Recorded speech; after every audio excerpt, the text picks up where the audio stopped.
যখন শুরু করছিলাম মোটামুটি আমার 40,000 টাকা ক্যাশ ইনভেস্ট করে শুরু করছি। তা আলহামদুলিল্লাহ আমার 3 বছরে মিনিমাম 10 লাখ প্লাস।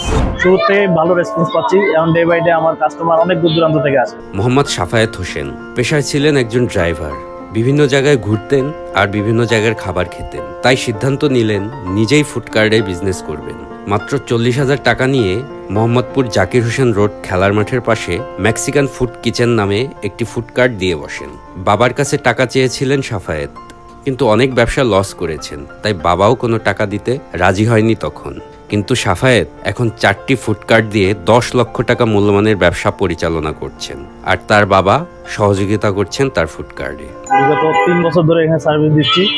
আমার এখানে momo, burger, chowmein, nachos, tacos, wonton, sub sandwich, chicken fry, এছাড়াও ইন্ডিয়ান আইটেম আছে। আপনার হচ্ছে অথেন্টিক আলুর দম, ছোলা মশলা, চিকেন মশলা, লুচি। তাছাড়া আমার এখানে পাবেন আইসক্রিম, কোল্ড কফি, মিল্কশেক, মিল লেমনেড। এখানে আছে আমার পিজার দোকান পাশেই। এখানে বিভিন্ন ফ্লেভারের পিজা পাওয়া যাবে।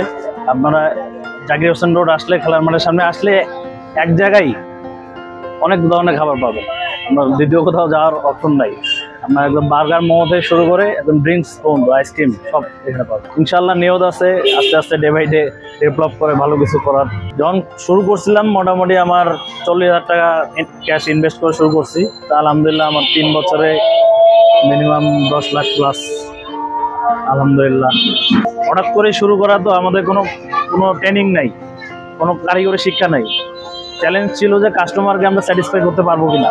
তা আলহামদুলিল্লাহ আমরা শুরুতে ভালো রেসপন্স পাচ্ছি। এখন ডে বাই ডে আমার কাস্টমার অনেক দূর দূরান্ত থেকে আসে। যেমন সাভার, বসুন্ধরা 300 ফিট, ধানমন্ডি, আজিমপুর। আগামীকালকেও ইনশাল্লাহ আমি গুলশান নামানা টাওয়ারে প্রায় 6,000 পিস মোমো সার্ভ করবো। জি, আমার সাথে যোগাযোগ করলেই হবে। আমরা বিভিন্ন অনুষ্ঠানে অর্ডার নিয়ে থাকি। এর আগেও বেশ কয়েকটা আমরা ধরেন বিয়ে বাড়ি অনুষ্ঠানে দিছি, বড় একটা ব্যাংকের পিঠা উৎসবে আমরা মোমো দিছি।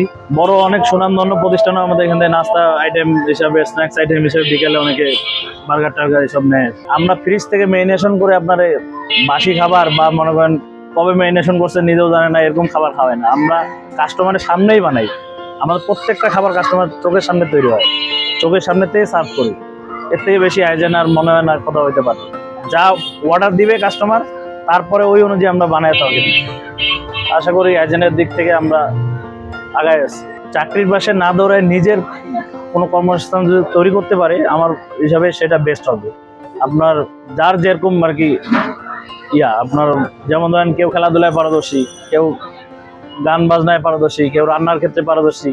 যার যেটা পারদর্শিতা বেশি সে সেই কাজে যাতে ধাবিত হয়। যেহেতু ইনকাম করে খাইতে হবে, সেক্ষেত্রে আমার মনে হয় ঘরে বেকার বসে না থেকে যার সামর্থ্য অনুযায়ী যে কোনো একটা কাজ করা উচিত। আপনি নিজে ডাইরেক্ট কোনো জায়গায় যদি ইনভেস্ট করতে ভয় পান, তাহলে অন্যের আন্ডারে কাজ করবেন, কাজ করে অভিজ্ঞতা গেদার করবেন।